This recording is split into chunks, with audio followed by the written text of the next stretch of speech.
remember the first time I came, I think it was 2017 in the summer. So the first time I came in was with Tommy Dix. So yeah, it was a great memory with him bringing me down, him recommending this gym. I'm thinking, I've never heard of this gym, I've never heard of who Pat Barrett is. I'm thinking, who's this guy?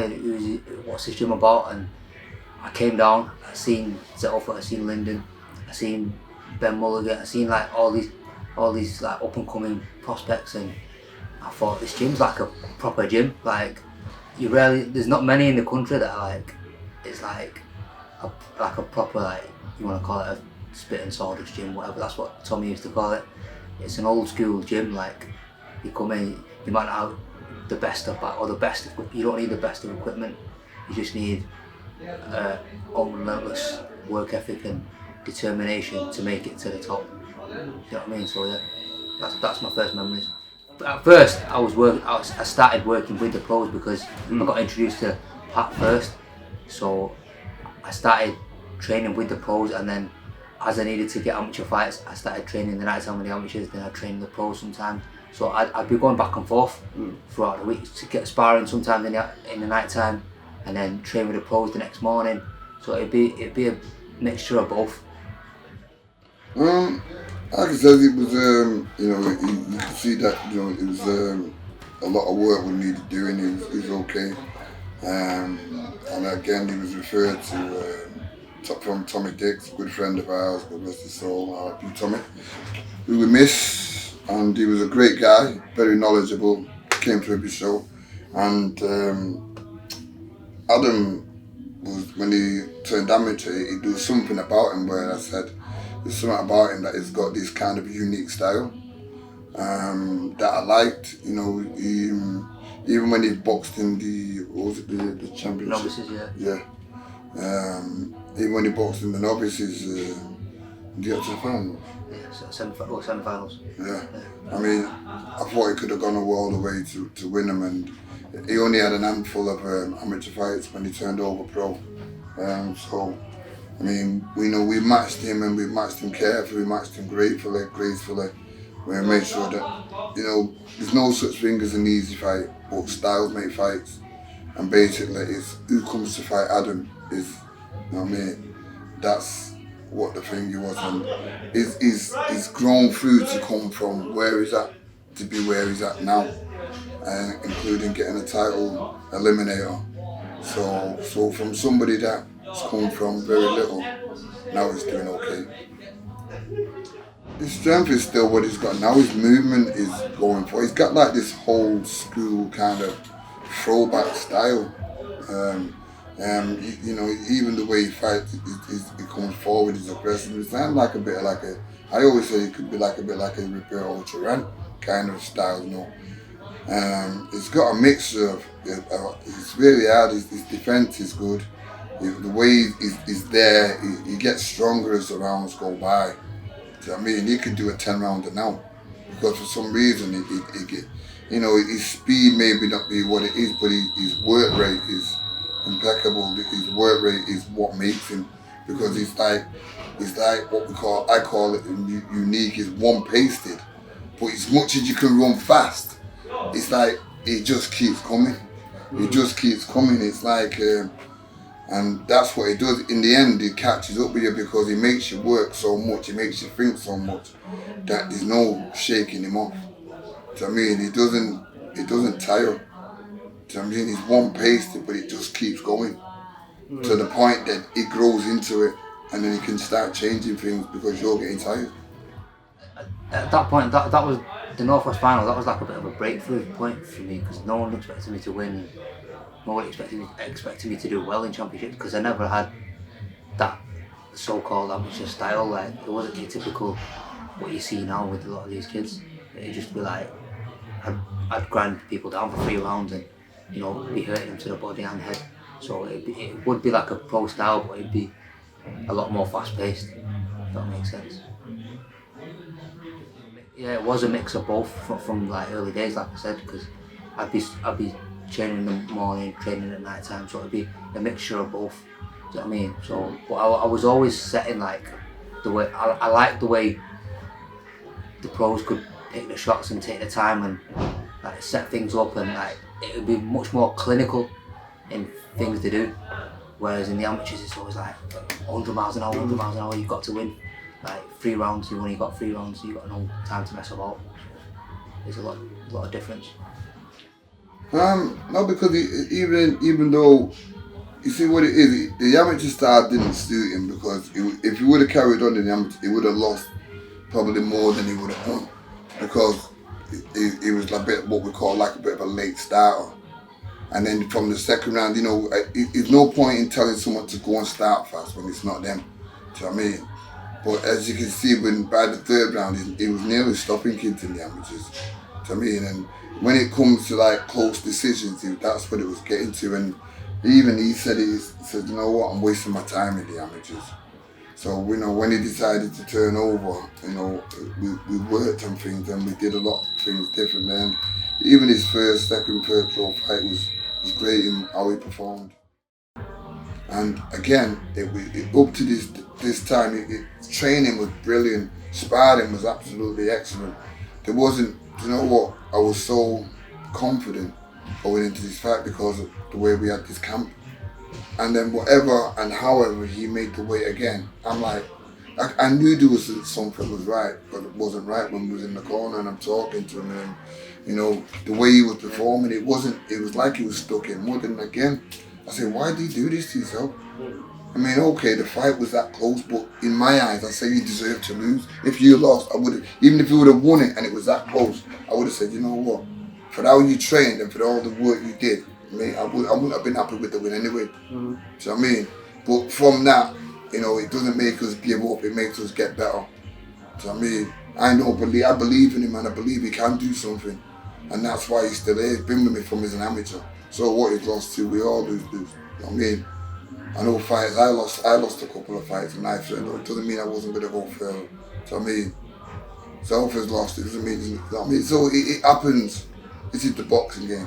And when we say journeyman, people look at journeyman like it's no, it's not an insult, because these journeymen that they can get beat up, I'm not picking the kind of journeyman that like what you get on these big time shows, like your Frank Warren shows, your Eddie Hearn shows. They've got the money to buy these guys. We pick a journeyman that's gonna give them a fight. Mm-hmm. They're not journeymen as far as I'm concerned, because I was a journeyman and look where I went. Yeah. It's these journeymen make choices. They don't want to sell tickets, so they fight. They get beat on purpose, because if they win, they don't get fights. It's boxing games upside down.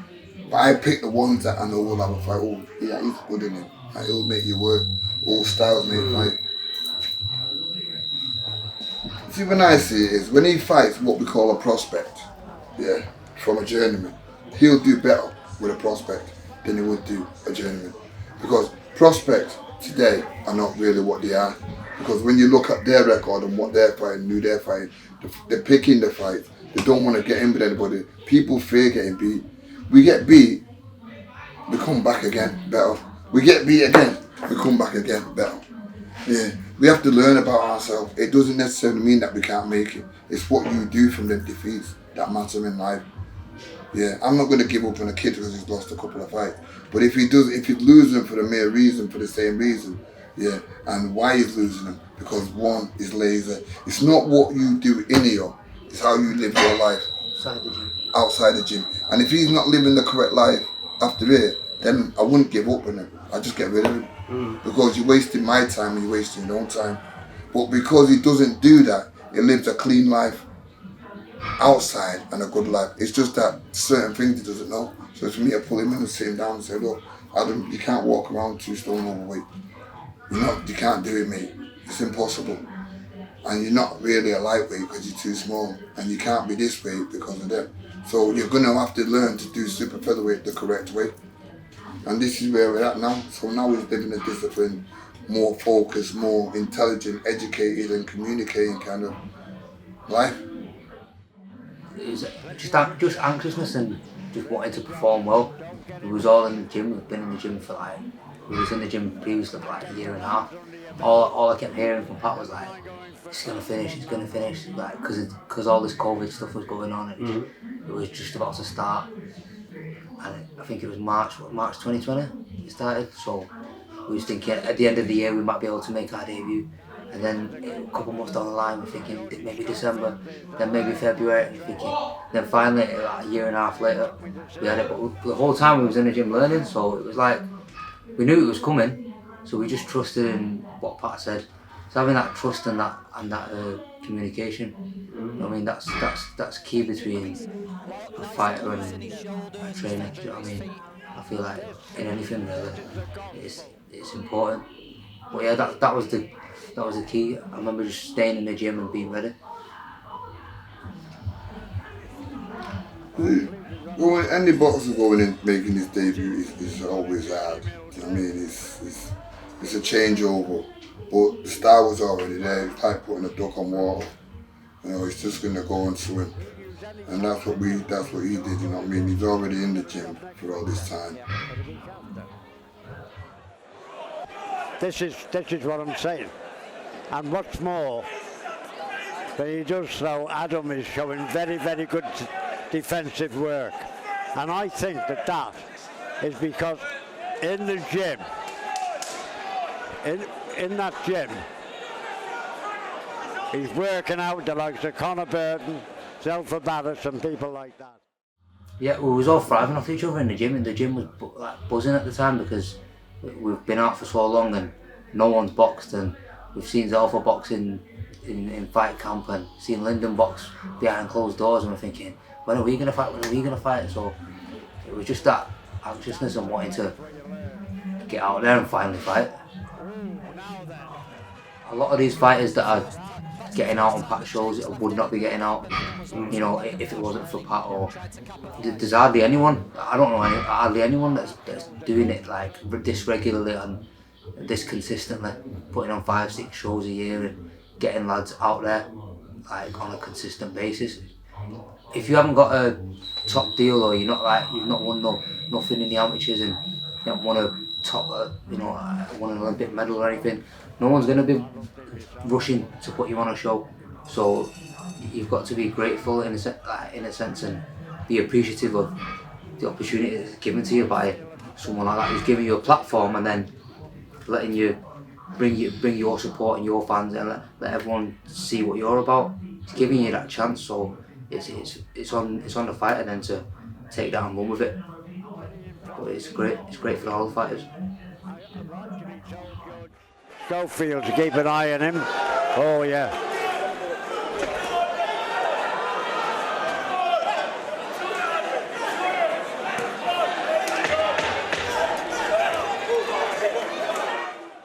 It's always good to see when you go through more or less what they go through when you're in camp. You know what I mean? You say you're in camp, but you know when you're doing everything yourself. I mean, I'm not just the trainer, I'm the matchmaker. I'm not just the matchmaker, I'm the manager. I'm not just the manager, I'm the promoter. So everything falls in the category of what I have to do. So you know, of course I'm happy for winning. I'm happy for the lads winning. But you know, it's trying to knit everything in and keep everything contained in the right fashionable manner for the likes of Adam to go on to the next stage. And I believe the next stage is what if we have to bring it ourselves, like fighting for titles and doing what we have to do with our own channel. I mean, this is the only reason why I use YouTube.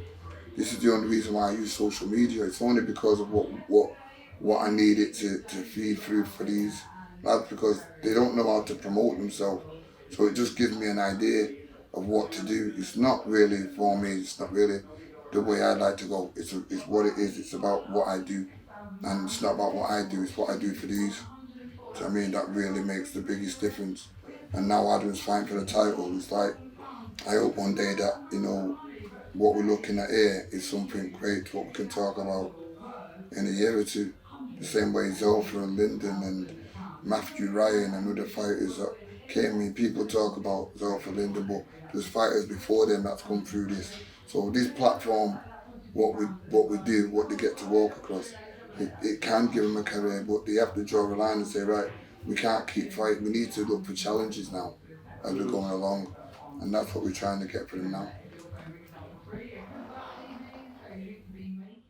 It means everything, because this is what you work for as a fighter. So to me, I'm looking at it like I represent the gym. I'm trying to be like, I've been here from day one. I've seen a lot of people come and go and leave. You see people come and go all the time. People are much more talented than me, but why have they left? Because they're not. It's not all up here. So I've just been persistent, worked hard, stayed determined, stayed positive. No matter what, I've had, like Pat said, I've had a bit of a rocky road. But you learn, you keep it moving. You learn and keep moving forward. You don't get discouraged in life, and that's what I've learned. So I feel like now's my time to just grab it by both hands and bring that win back home. Like for me, always working hard, regardless of the who we're fighting or whatever it is. We train like it's going to be a 10 rounder, 12 rounder. Obviously, this is my first 10 rounder, but like Pat said, I get better as the rounds go on. So training camp's been hard. I'm only going to get better each week, working on certain things and, you know, looking to just put it into practice. It's been great, but we're just getting started. Yeah. You know what I mean? So I'm not looking past this fight. I'm looking to win, get this win and bring this home for me first. For everything that Pat's done, for everything that Tommy Dix has done for me. So this win, this fight's everything to me. This is everything. This is like when people say they're fighting for their life, I'm fighting for my life. So this is how I'm going into this fight. But like you said, the journey, it's been great, but it's just starting. And I'm a lifesaver, so because he's fighting for his life. I'm the one who's got to save his life, so I've got to make sure that the work we do behind it, that he has to believe in what we're teaching and pick up on all the points and the facts of what we're saying that can make him lose, the danger, the facts that what we're saying that can make him get beat. Yeah, we need to stay away from that zone and work on the things that we don't do. We need to capitalize on the things that what we can do to win fights and what we know what we have to do in order to win fights rather than just being ordinary. Do you know what I mean? So, you know, we've got a plan and we have to make sure we stick to that plan, not just in the gym, but on the night. We have to talk, eat, sleep, shit, that same thought, and nothing more, nothing less, without no form of distraction, and stay focused on what he has to do to win this fight, because like he says, it is very valuable and important to him as his career. So